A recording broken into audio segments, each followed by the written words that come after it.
Yeah. BP Hero Podcast. Season 7. Episode number 6.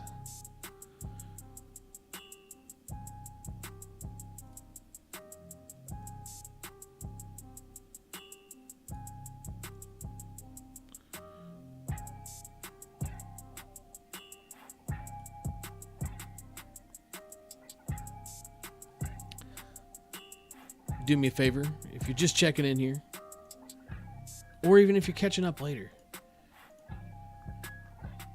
head over to some social medias somewhere and share this thing around.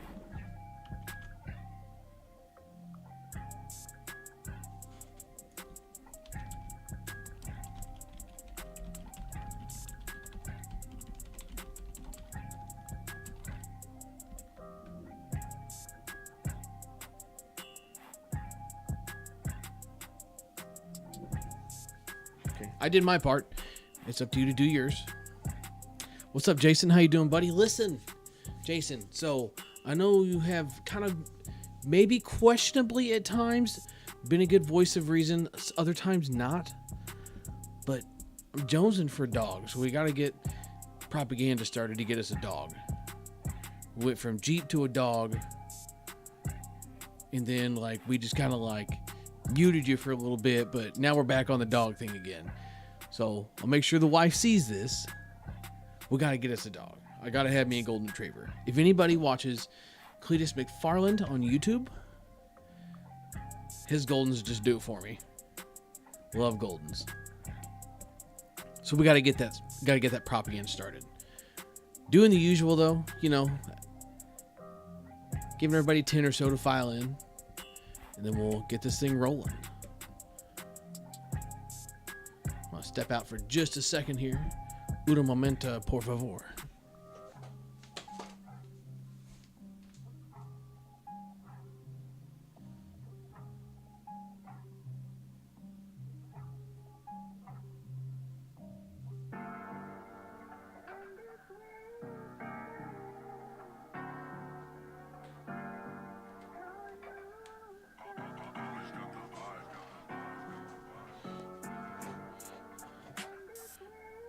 And real quick. Oh, Spencer, what you doing? What are you doing in here? Hey, so listen, you be careful out there tomorrow. Everybody tell Spencer to be careful. He's a UPS driver. He's driving a big brown truck, and that weather's supposed to get funky tomorrow. So we got to make sure everybody's safe tomorrow. We got several UPS drivers in the chat here. So we got to make sure that everybody's safe, taken care of, getting A to B just fine. Yeah, Jason, boxers are good too. I like boxers. Boxers are so goofy. They crack me up. The house we used to live in, we had a boxer that lived across the street. She was the sweetest dog, other than shitting in my yard all the time. She was the sweetest dog. Goofy, always ready to play and goof around. But something about a lab or a retriever just got a soft spot for me. Matthew Clark says a chocolate lab. Oh yeah, chocolate lab's definitely an option as well. I grew up with a chocolate lab, and then my wife also had a chocolate lab, and we actually both had ours. When we met, we both still had our chocolate labs. Mine was Coco and hers was Pepper, and it's been a long time. I'm starting to age myself here a little bit. Jason, the Unicorn Cowboys have folded. So, the bowling alley here in town was owned by a property group.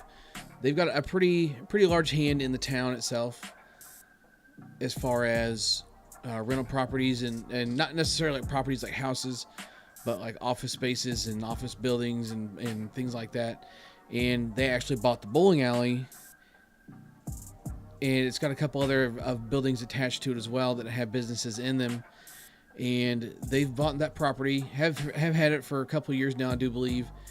But the insides, the bowling alley owner still owned, if you're following me. Basically, he owned the inside, Orslin owned the outside. And a long story short, Dude ended up not paying his rent, and they basically just locked the doors and said, "You're done. No more bowling alleys here." So, they're not even entertaining. Like if somebody wanted to come in and try and open it back up. Like if the owner of the equipment inside the bowling alley decided, "Hey, I'm going to sell this stuff to somebody else and they can run it," Orsol's isn't even going to let that happen. So I don't know what they're going to do with a bowling alley full of lanes and pin machines and pins and house balls. No clue what they're going to do with that stuff, but apparently they're not going to open up another bowling alley. And if you're familiar with the Moberly area at all, guys, then there ain't shit to do in Moberly besides they put in some axe throwing. And guys, listen, I don't mean to offend anybody here when I say this, but axe throwing just sounds brutal. Does not sound what I would consider to be a good time, but it's also something I've never done, so maybe it is and I just don't know. But especially being in the area that I live in, that's not necessarily like the classiest place at times. I'm thinking axe throwing is going to definitely end, because they serve liquor and beer there. Somebody's going to end up with an axe in the side of their head, and it's not going to be on accident. People go hard around here. No lie, that's exactly what happens. So, no bowling anytime soon. Rolling in though, hey, we're up to 8 viewers. You guys did your job. We're sharing this around. The people are showing up. We love it. We've got a few different topics we're going to cover tonight. I posted on the Facebook page some topics and questions for the night, and had a pretty good turnout here. I got a lot of good topics here, and the main one is going to be softball dying. We'll get to that in a little bit. I want to cover a couple of these other ones first, and then we'll kind of close out with the softballs dying. It's going to be our longest topic. I've got my opinions on if it is dying and why it is dying, so we'll kind of get into that here in a little bit. But for now, we're just going to hang out, chat, do the usual. Let everybody get filed in here. Oh, Carly, what you doing, girl?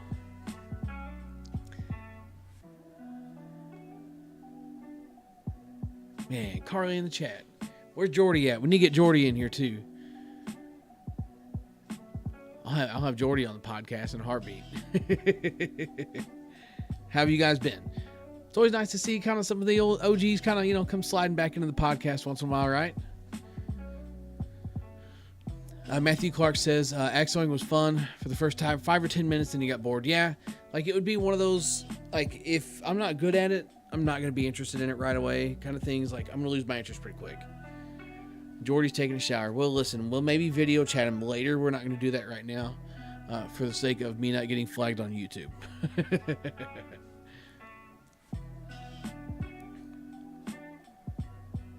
When's your first tournament, Carly? So, guys, obviously, Carly is one of our young lady fans here. She's playing the women's conference circuit, right? Correct me if I'm wrong here, Carly. When is your first tournament? Okay, well, funny enough, I asked that as you say that at the end of the month. So where are you guys headed? I love the women's game, guys. Like I know I've talked about it a couple of different times on the podcast. The thing I enjoy about watching the women's game as opposed to the men's game is, man, it's just the men's game can be a little bit of a home run derby at times. It can be dominated by hitters. The women's game, the hitters are so crafty. It's so much fun to watch. They're so crafty. The defense is pretty good. It's just it's while it's the same sport, it's just played different from the women's side of things, and I truly enjoy watching it. Oh, Jordy's here. What's up, Jordy? So y'all going to Oklahoma for the Battle of the Bats. Okay. I do believe Brian was telling me something about that, but I don't know if we'll be making it down for that one. Not that I'm playing with Brian. I don't know why I said we. I think we did put together a little bit of a schedule for our little C team, and our first tournament is going to be at the end of March in Sullivan, actually. Unless we happen to come by something sooner. I don't know what'll come up. We'll see. Conference starts in April in Euless, Texas. We're playing Battle for Bats in Mustang, Oklahoma this month. Mustang, Oklahoma is really the name of the town. That's interesting. Was not expecting that one.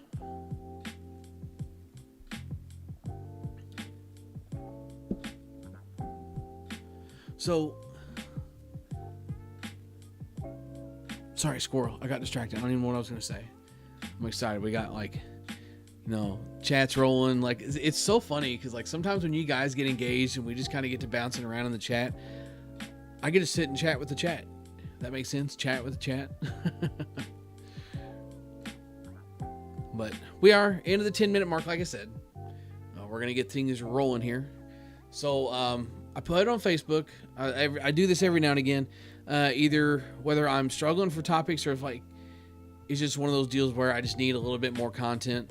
I'll post on Facebook, just kind of like wanting topics and questions and things like that for the podcast. And just going to go straight from the top here. So Red Softball asked, should bat companies honor warranties from secondhand sellers?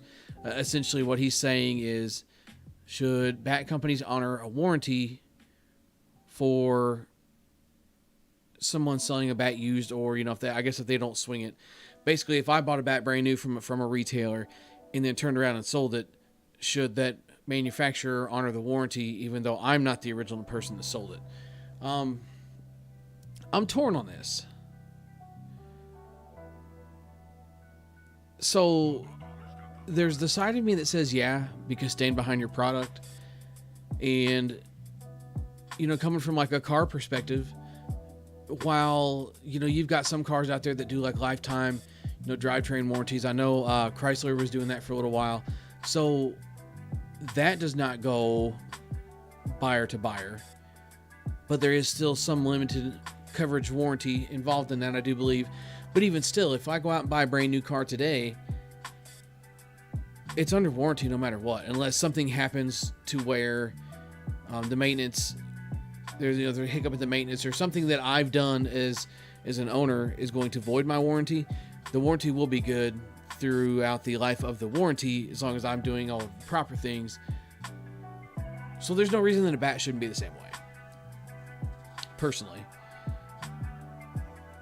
But where it gets weird is bats getting dealt and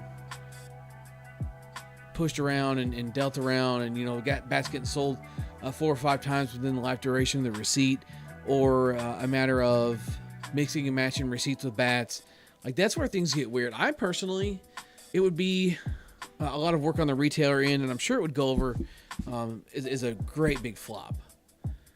But I've always firmly believed that whether it be on the manufacturer end or the retailer end, there's obviously serial codes, markings, barcodes, things like that on the bats. That information needs to be included on the receipt. That's going to keep not necessarily people from creating fake receipts, because that's just going to be a thing. I've even heard when Worth and Mikan, were real big on the stickers when they first came out, the warranty stickers. There were people that didn't know, throwing them away, and then there were people that started making the stickers. I mean, you're never going to get around it. So it's not going to necessarily like push away the guys that can buy and make receipts and that kind of thing, but it's going to keep me from buying a bat, beating the crap out of it, and then buying another one at the end of the year, selling it off, and then taking the receipt and returning the one that I didn't have a receipt for. It just doesn't, or either making copies of a receipt too. That's always been one kind of questionable thing when it comes to buying used bats with receipts. For me, I have no level of trust in people. I actually missed out on a pretty decent deal on a bat last night just because I wanted some specific pictures, and I just got beat to the punch. The guy says, look, I got someone ready to buy this. You messaged me at the same time. He's ready to pay, and you're wanting more pictures. I was like, dude, just sell it. No matter what the situation is as far as that stuff goes, whether he's not around the bat to get pictures, whether he doesn't want to take more pictures, that's his prerogative, that's his thing. But I want to see what I'm buying. But it's so sketch, man. Like, I'm not saying that anything was wrong with the bat. Nothing tipped my attention as being off with the bat. But it just all comes full circle back to just my level of trust in people is not very high when it comes to buying used bats on Facebook. It's just not. So with that comes buying a bat with a receipt. Well, if I buy this bat with his receipt, who's to say that dude didn't sell the receipt to 5 other people, run off some copies of it and send it out? Well, then I go to return my bat. Well, somebody else has already used my receipt, and I had the original receipt.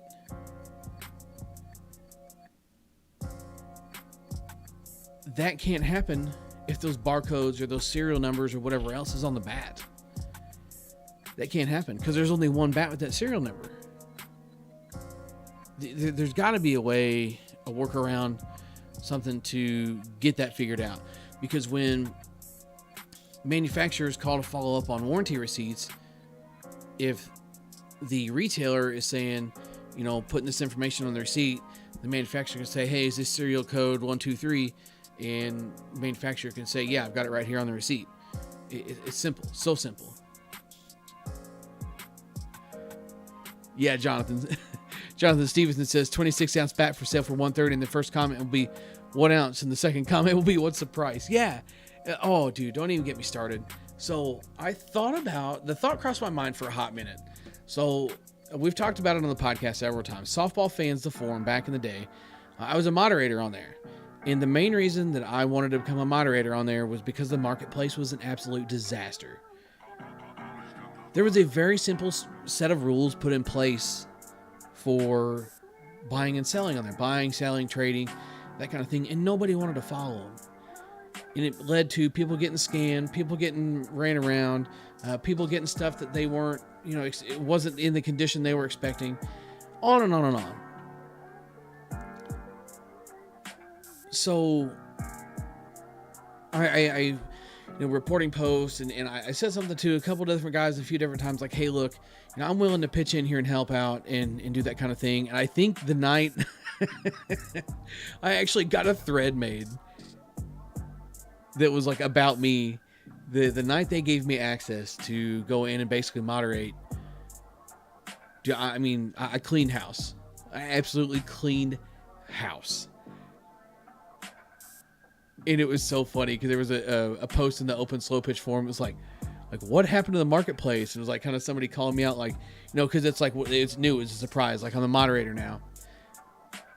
But man, it's just, this stuff drives me nuts. Simple set of rules.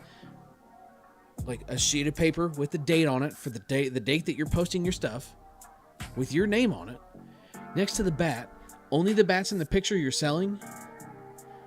Don't sell on price checks. Have a price, have a weight listed. It's simple stuff. It's so simple. Your preferred methods of payment. I mean, if you do all of this stuff, then somebody can just look at it and scroll through it and say, this is not for me, this is not for me, this is not for me, this is for me. Instead of me painstakingly messaging some people who communicate worse than my 6-year-old, trying to pry information out of them or you know, basically, oh, you know, make me an offer on this bat. And then, you know, guy says, well, you know, I'll offer $120 on your $160 bat, but the price said firm. Like, come on, we're better than this. The thought crossed my mind the other day. Just start a Facebook like buy sell trade group in like no Wild West bullshit. There's a simple set of rules. If you don't follow them, you don't get to post. It would just make me smile on the inside to know that thing, to know those things. You have like a checklist of things, copy it, paste it in there, fill it out, do whatever. I don't care. Just figure out a way to not make it look like it's absolutely wild. Some of the things, I'm not even going to pull it up because there's names on all the posts, so I can't pull it up and throw people under the bus, but it's terrible. Just go on to something like Softball Addicts, or for softball only, all others, haul ass, or whatever the hell it is. It's bad. There's good stuff, but then there's bad stuff. And I almost think sometimes when I go to selling stuff on there, the more the more detailed you are, it just like runs people off. Nobody wants to read through the details. I've had people that have, hey, do you have more pictures of this? Or what weight is this? Like, dude, it's all right there. Like, I won't even answer them. I'm a dick sometimes. Like, I won't even answer the messages if the information is in the post. And a lot of times they'll come back and say, oh, I see it now. And then I'm ready to talk to you. If you don't have time for the little details, I don't have time for your crap. Wheeling and dealing bats is not going to make or break me. So it doesn't bother me to not sell the stuff. If it's making or breaking you, you probably shouldn't be doing it. Just throwing that out there. But anyway, rounding back around, should bat companies honor a warranty from secondhand sellers? Yes. Fat guy BP says, we are guys, we don't need directions. Yeah. I mean, you're right. Yeah, who needs those, right?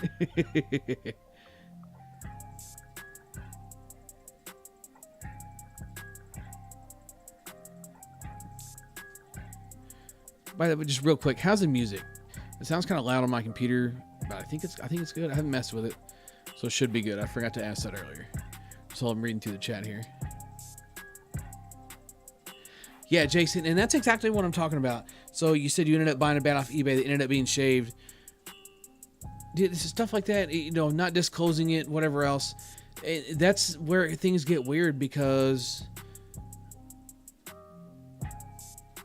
you know, there's no like saying, hey, you know, you sold me a shaved bat. Well, that person can just say, well, I didn't know it was shaved, or, you know, how do you know that? I don't know that you didn't shave it after you got it, and that kind of thing. So it's crazy. It's just crazy to me that things like that can happen. And that's why the bat that I was looking at, I wanted pictures of the end cap just for like my assurance that like, okay, this thing is stock. Like, he never said otherwise, but sometimes I feel it's offensive to ask the question.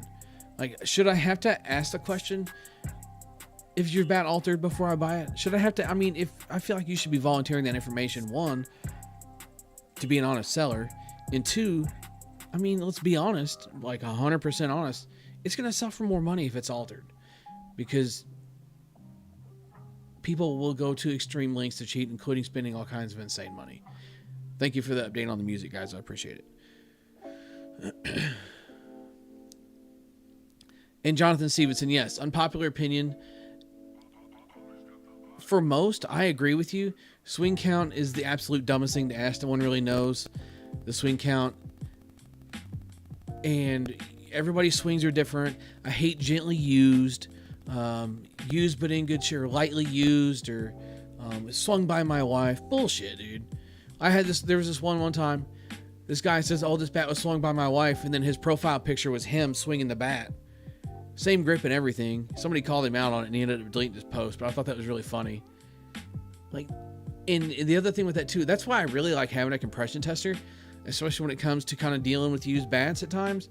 I can throw it on the tester and just tell myself like, all right, this is where it's at. It needs more break-in, or that kind of thing. It just, at least for my peace of mind, I can know. And if it's something that I know will pass compression by like flying colors, then I'll even mention that in my post, passes compression. If it's testing like 270, I know for a fact that it's not going to fail on any tester unless it is just absolutely busted.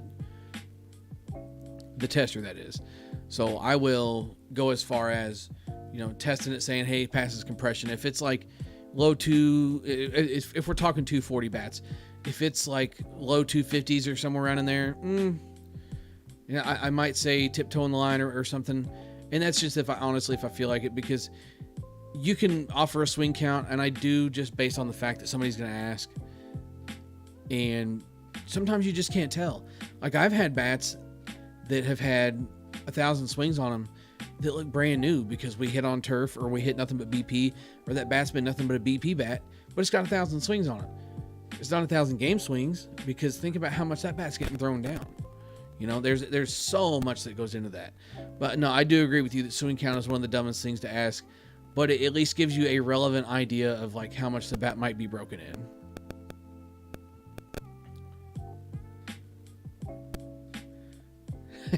Yeah, and Adam says, yeah, I love when it says it has 50 swings. When you get it, looks like it was used to murder a statue. Yeah, and that's the thing lying about swing counts too.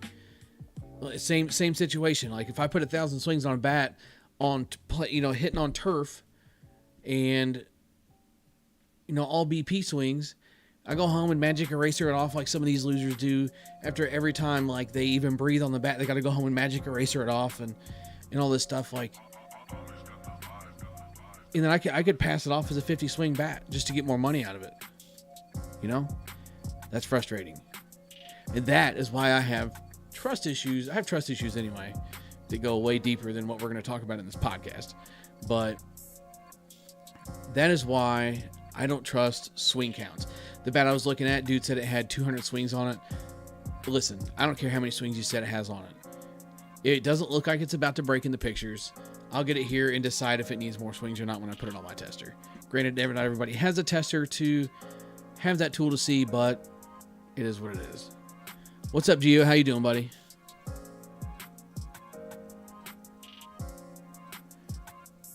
So Adam Bucky made the topic, fine line between a few beers and obnoxious drunk.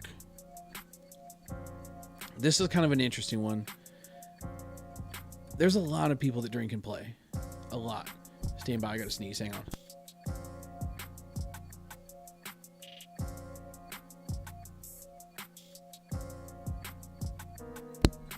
I think it's done.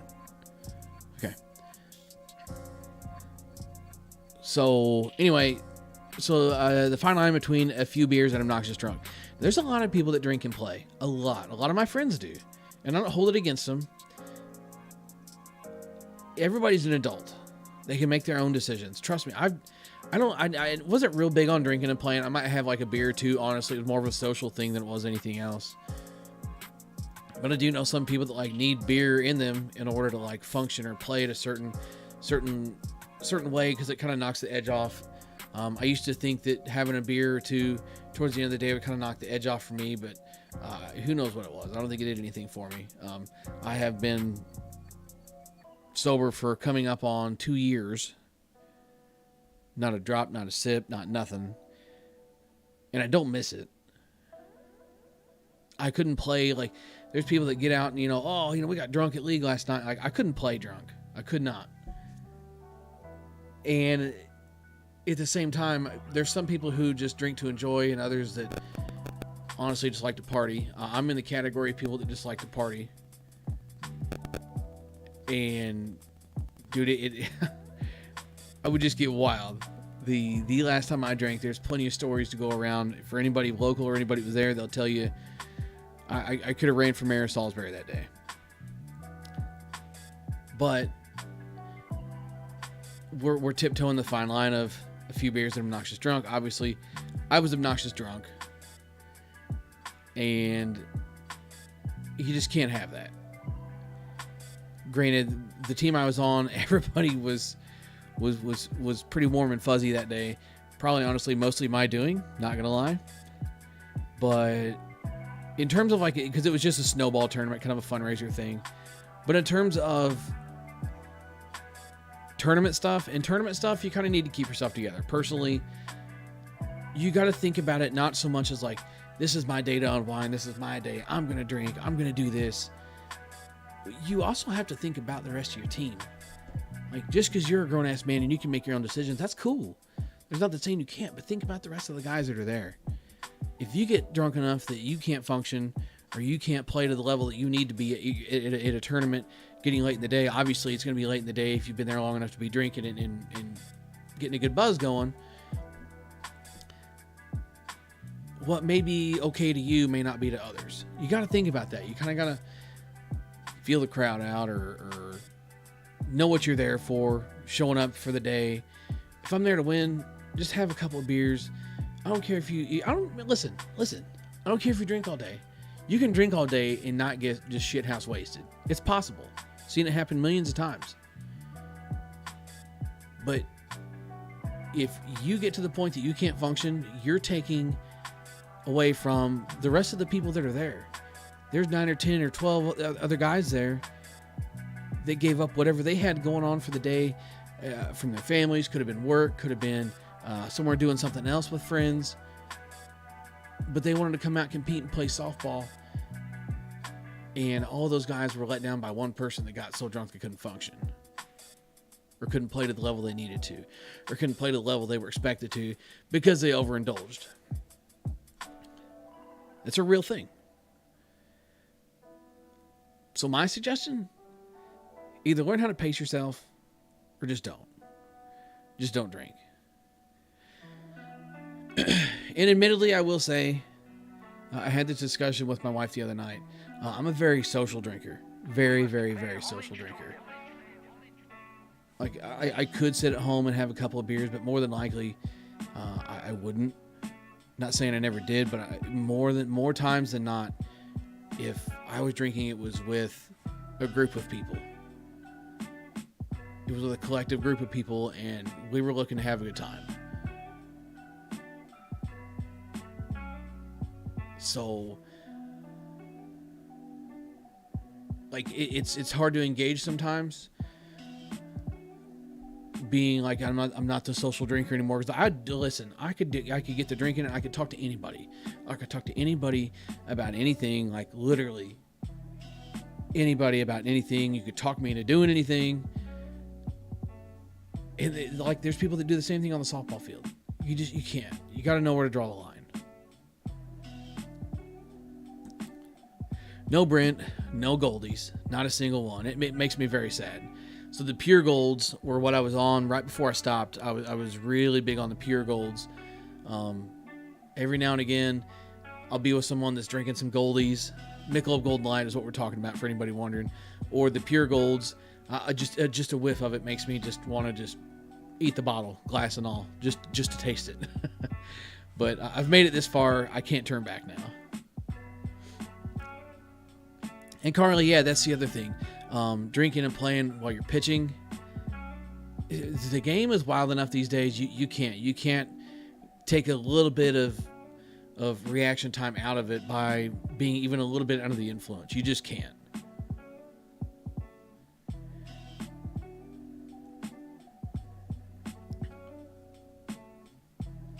Yeah, Gio, I'm kind of with you. Gio says, league ball, drink a few sodas. Man sodas. Tournaments, no, not till the end.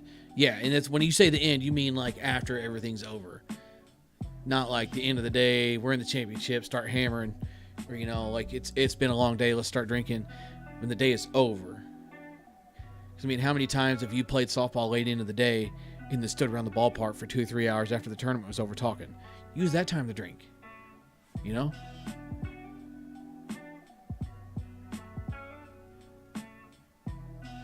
So let's see, next one here. Mike says 35 plus and 40 plus softball needs to grow more in the St. Louis area. Why isn't it being promoted more? So we're going to kind of lump this together with kind of our main topic here of, is softball dying? But just real quick, I do want to touch on this and get to one more. It does need to grow more, not just in the St. Louis area. 35 plus, 40 plus. There's no reason those programs couldn't excel and couldn't succeed. Why they're not being pushed, why they're not being promoted, I don't have a good answer to that. I'm not too well versed in the 35 and over and the 40 and over leagues and tournaments and things like that. I'm approaching it. Might try and play some of that when I get to that point. But why not promote it more? And it's going to kind of lump into our main topic for the podcast, which is slow pitch truly dying? And it's too many people promoting too many things. Too many directors promoting too many things, too many tournaments to worry about one thing or the other, trying to accommodate to a certain crowd or that kind of thing. And Odell says that people quit around age 35, and there's a lot that goes into that as well. But in general, it does need to grow. 100% needs to grow. Why not, right? Maybe it's because some of the older guys like competing with the younger kids, or maybe some of the older guys can't find a team to play on. Listen, social media is a very powerful thing. Very powerful. If you're local to the Columbia, Missouri area, you like playing league softball, you're tired of playing against the young kids, or you're just looking for a change of pace, our guy Scott Palmer has been local to the area for years. If you played softball locally, you know who Scott Palmer is. He's a good dude, and he is doing his best to try and get, I believe it's a 40 and over league started in Columbia. So if you're in the area looking to play some softball and you don't want to go out and play against the kids, or maybe feel like you've lost a step or two over the years, I don't know if Scott is directly running that league or if he's just kind of helping push and promote it, but reach out to him, reach out to the city of Columbia, and try and get something going, right? Why not? Absolutely, why not? Kudos to Scott for pushing to get that done. That's super cool. So if you're in the area trying to play some ball, tired of the kids, go check it out.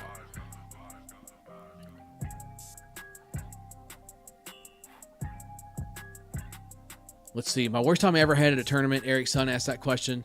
So the worst time I ever had at a tournament was in Taos, Missouri. And any of my OGs that have played with me have heard this story. My man, Doug Christie. Gio, I know you know who I'm talking about. I love the guy to death. I haven't talked to him in years, to be honest. Just life kind of took us our separate ways. But man, it was him, and I can't remember who else we had. Well, on paper, we had a pretty decent team, but man, we absolutely crumbled that day. Crumbled. To the point that we had a player get so drunk. This is back to tiptoeing the line. We had a player get so drunk. He's back there catching, right? The ball is in play. The ball's in the outfield. And runner's round at third. He's going home. And the cutoff guy gets the ball, turns and throws home. Well, our catcher is turning around talking to someone in the stands behind the fence. Back to the field. Like, didn't even know the ball hit the fence next to him. And he turns around and yells at the guy that, it turns around and yells like, hey, watch out. Like, no, you watch out. We're playing softball, bro. I get wanting to let your hair down and some of the podunk stuff, but holy smokes. That day was a doozy. An absolute doozy. It'd probably have to be that one or the very first year I ever played Home Runs for Heroes. We were the team called Goose Eggs. We went 0-3 and lost by a lot of runs in every game. No, Gio, you are correct. I do not believe Doug plays anymore.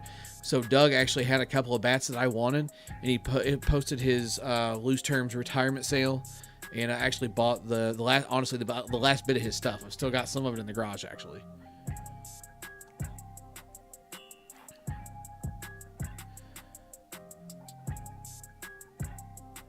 So, okay. So, Jack Hamilton Smith, one of my OGs, known this guy for years, one of my favorite dudes. He commented on our post here, and the main thing I want to touch on is he posted it because he posted a few different topics here. The main one I want to touch on, and I'm not going to get too deep into this, but I do have opinions. And basically his topic is too many bat review guys. Is there too many bat review guys, and is some or most of it just propaganda? As far as pushing product or this and that and whatever else. So, this community can't have enough reviewers, personally. The more content creators we have, the more we're all going to excel. Bottom line. Now, going with that does have to include, we have to rely on each other. We have to work with each other. Reach out, shout out, support, do what you can to help somebody else. Those are things that the bat review guys have to do to help each other. 100% they have to. Because we don't get along don't get along is not the word. We don't thrive without everybody. This isn't a one-man show. I might have been one of the first, you might say, to do the bat reviews, but I'm not going to be the last. There is somebody that's came along and just absolutely blown every one of us out of the water. And good for him. Good for him. More power to him. He is, what you might say, part of the community as well. But I don't think there can be too many. But we do have to help each other. No question about it. We have to. And as far as like some of it being propaganda, I do think at times there is propaganda involved. Heavily at times as well. Whether it be from certain manufacturers, certain retailers. But I do 100% believe there is propaganda behind some reviews or reviewers. Not going to name names. Everybody can draw their own conclusions, because I'm sure that some people think that about me too. Kind of digging in on the stance of not reviewing certain brands from certain retailers and that kind of thing. Maybe that creates my own propaganda. You know, I was anti-Monster for years, and don't get me wrong, like there's a few Monster reviews on the channel now, but that doesn't mean I'm going to review every bat that comes out that they make. It's more of just give in, just give up. But to say there was propaganda behind me not promoting people to want to get a Monster bat, sure, I guess you could say that. But I don't look at that as propaganda. I looked at that as, I'm not going to suggest someone go out and spend their hard-earned money on a bat that they've got to wait 8, 10, 12 weeks for. You ask about your bat. You know, say, hey, where's my bat at? Reaching out to who would appear to be a very approachable person on social media, and they block you, tell you your bat's not coming, send your money back, kick you out of every group. Those things happen. I'm not saying they still happen, but they have happened. Why would I tell someone to go subject themselves to that? Their stuff is great. Really, it is. It's not game changing. I personally don't think it's better than anything that's ever been made. If you keep up with the main channel, then you saw that I posted the video of us swinging 10 different ASA bats, all kinds of numbers and averages and compression testing and radar stuff. It's all on there. Go check it out. It was interesting to see from old to new and brand to brand. There wasn't a ton of difference. But circling back, is propaganda a thing? Yeah, 100% think so. Brand pushers, that kind of thing. And there's a difference between propaganda and being a fan of something, believing in something to suggest it more. To me, that's not propaganda. Propaganda is defaming other companies or making you believe that this is the only company. That stuff happens. Sorry, but it does. And it's not, listen, it's not just bat reviews. That's anything. Any kind of review on anything. Look around. Just look around. It's around you everywhere. What do you do about the propaganda? Man, I don't know. I don't have an answer to that. If you are someone that is reviewing products and you have a voice, no matter if it's softball or whatever else, if you've got a voice, use it and stand behind what you believe in. If you don't like something, say you don't like something. If you like something, say, hey, this is really good. Be transparent. I try my hardest. Try my absolute hardest to make sure that I am being transparent when I do these reviews. Some people don't think so, but I am. I don't know what else to tell you. But I really did enjoy that topic. I could really dive in on that. But what we're here for, I rambled way too long before I got to this, and I do apologize. Don't kill me. So, is softball dying? Jason Herndon says, slow pitch softball slowly dying. What do you think we can do to promote the younger generations that are continuing, that are coming to continue it? What about turning slow pitch softball into a professional sporting event like baseball? I know we have conference, but like in the old days where it was nationally televised. So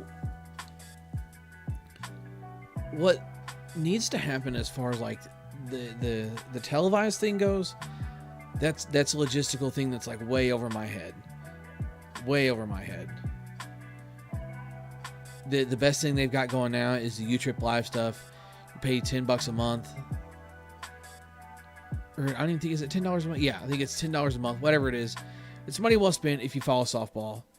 Because all of your D Worlds, C Worlds, E Worlds, all kinds of tournaments, all kinds of conference tournaments and things like that, all that stuff is going to be on there. Hello, Snacks. And that is close upon, honestly, I feel like that we're going to get to this stuff being nationally televised. I wish there's a way we could get it on a bigger platform. And I'd love to, this is just me pipe dreaming now, but I would absolutely love to be one of the guys calling the games. It's my absolute favorite. They had a tournament last year. We're doing this on a high school baseball field. They've got the score booth and everything up there with the microphone and the PA system, and I had an absolute blast up there calling those games. It was kind of improv, so I didn't really get myself very prepared, but this year I'm going to make it a point to be prepared and try and bring that into something you guys can see, go live, and you can hear me talking about the game. You can hear what's going on. It's kind of cool because I know a lot of these people personally that I was calling the game, so you can talk about tidbits and that kind of thing and have a little fun with them and discuss the game. It was a blast. I would love to do that. Like, I would love one time just to go down to Space Coast and call a conference tournament. You couldn't get me out of the booth. I'd sit there all day. I would sit there all day and talk. But in terms of what can we do to promote the younger generations that are continuing to come to it, I wish I had a good answer to that. Because the younger generations, how many people do you know? Oh, my dad used to play. You know, my dad used to spend all the times at the ball fields, and so grew up around the ball fields, and we used to run around with so and so. His dad played with my dad, and then we started playing, and there's that stuff everywhere. But it's not so much a thing anymore. And this kind of coming back to the 35 and over program dying. I said I'd tie all this back together. The 35 and over and the 40 and over programs not really maybe like taking off or doing this, succeeding like you feel like it should, right? It all boils down to in propaganda. Here we go. Ready? It all boils down to kids playing tournament sports.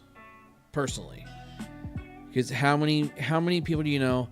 Oh, where's so and so at this weekend? When you're at a slow pitch tournament, where's so and so at this weekend? Oh, well, his daughter had a tournament, or he had to go, or his boys had a tournament. He's out there coaching baseball. I'm not saying those people can't go do that. That's not what I'm saying. What I'm saying is that's where everybody's going. It's like, oh, I haven't seen so and so at the field in a couple of years. Like, what's he been doing? How's he been? Oh, well, he's coaching his girls' softball team and doing that thing. Like, oh, go for it. Go for it. Go coach your kids' teams. But that's where all these people are going. Youth tournaments, youth traveling baseball and softball tournaments is just growing like nothing I've ever seen in my life. There is an insane amount of kids that are playing tournament sports and this and that, and more power to them. Brian Fisk, I know you're going to watch this later and you're going to comment on this, so we can discuss a little bit, but I do think you got to draw the line somewhere. In this, I'm small soapbox, I'm going to get back on topic. You got to draw the line somewhere. You can't have these kids playing baseball or softball 365 days a year. Let them go do something else. Let them play football. Let them play soccer. Let them play basketball. Let their bodies develop into being a full athlete and not just a robot.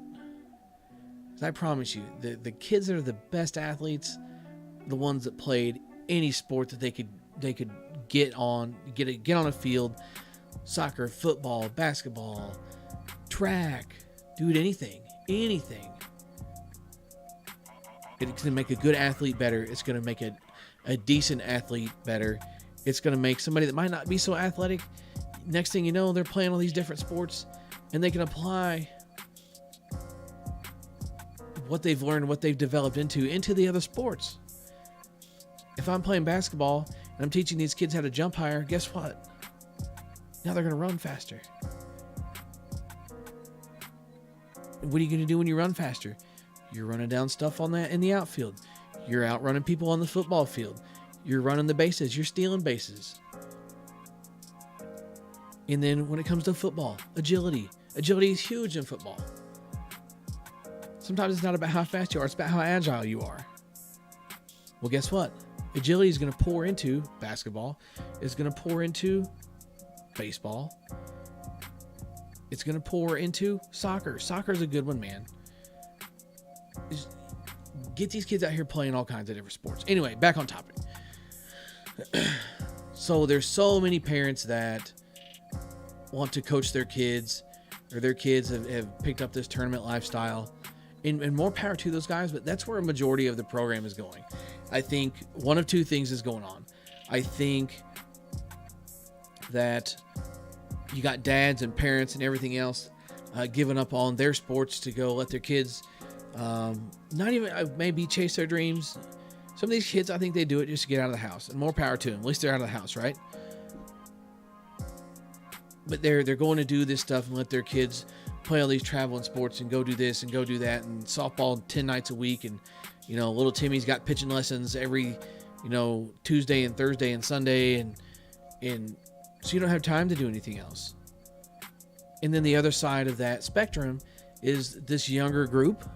I've seen this happen more than once.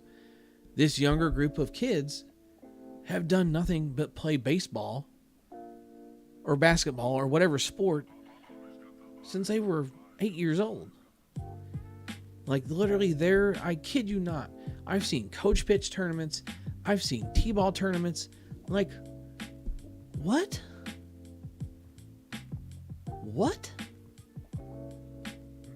I personally, I feel like we're getting a little overkill with some of that. A coach pitch tournament? Man, I guess teach them to compete, but man. Sorry, I'm going two different directions here. But it starts then. I mean, how many people do you know that are 30 years old with a 7 or 8 year old kid? Well, now you got them out here playing these sports and doing this and doing that. So you're pulling people off the fields to go coach other sports. Great, go coach your kids. Live that dream. Develop your kids into better athletes. Let them chase their dreams. That's what they want to do. But then when those kids get done, they're 18, they're 20 years old. They've managed to make the collegiate level of sports even.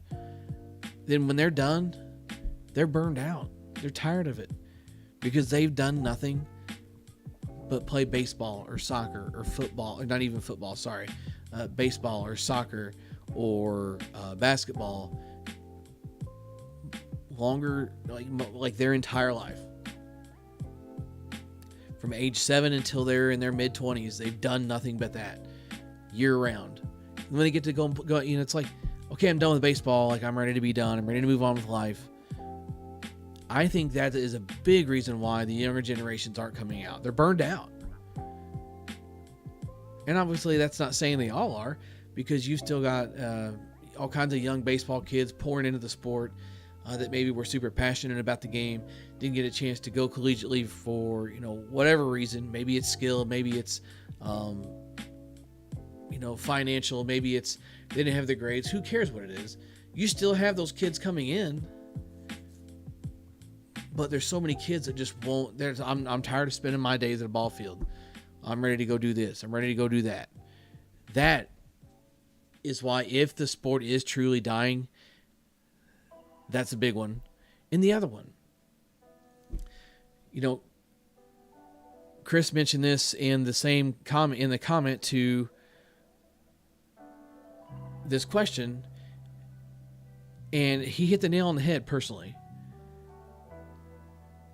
So I don't I'm quoting Chris here. I don't completely agree that it's dying.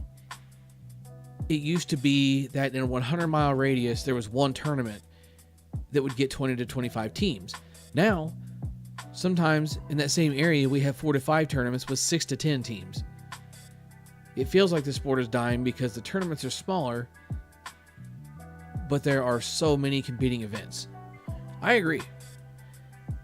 Look at the U-Trip schedule for Missouri, and I do believe there's weekends where you got a tournament in Columbia, a tournament in Rolla, and then a tournament in St. Louis.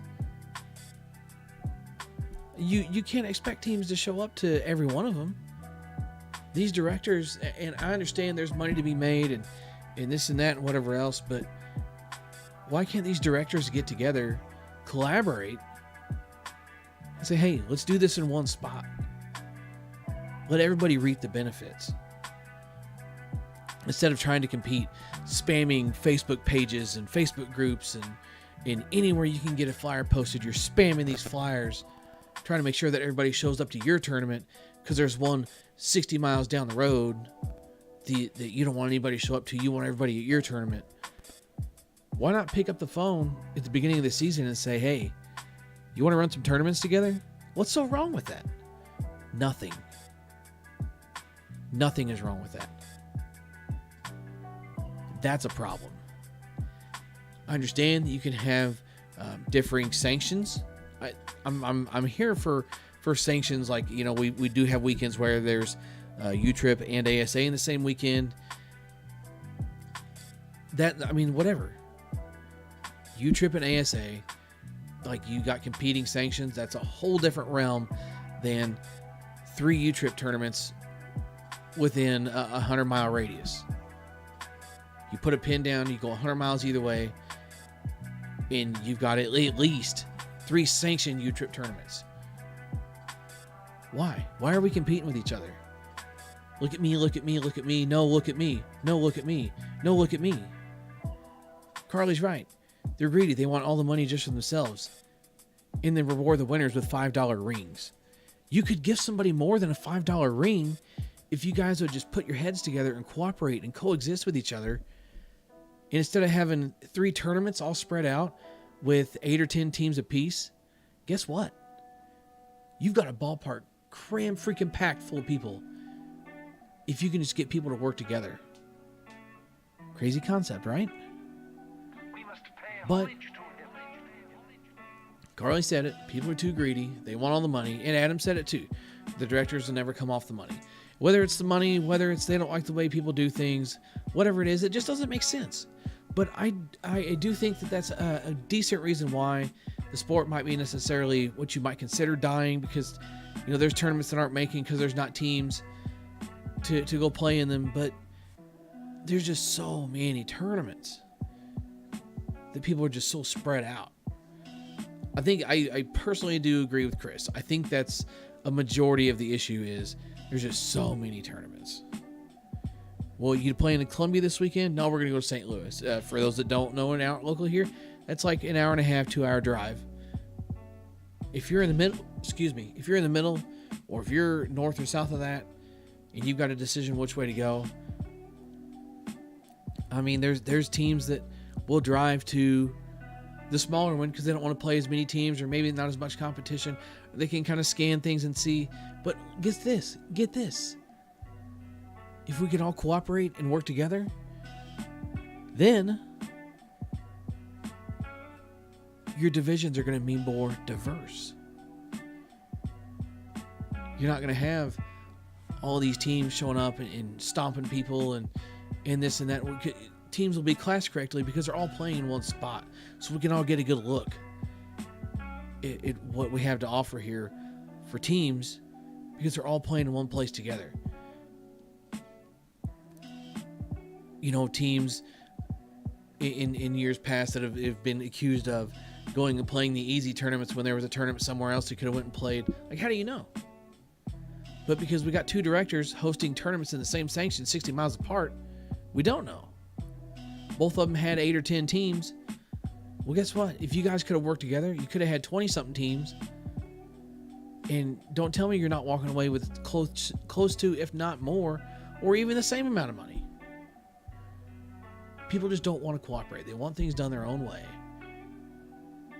Come on. But I do not think that slow pitch softball is dying. I just think it has issues that need to be addressed. Excuse me. I genuinely think that is where the biggest issue lies.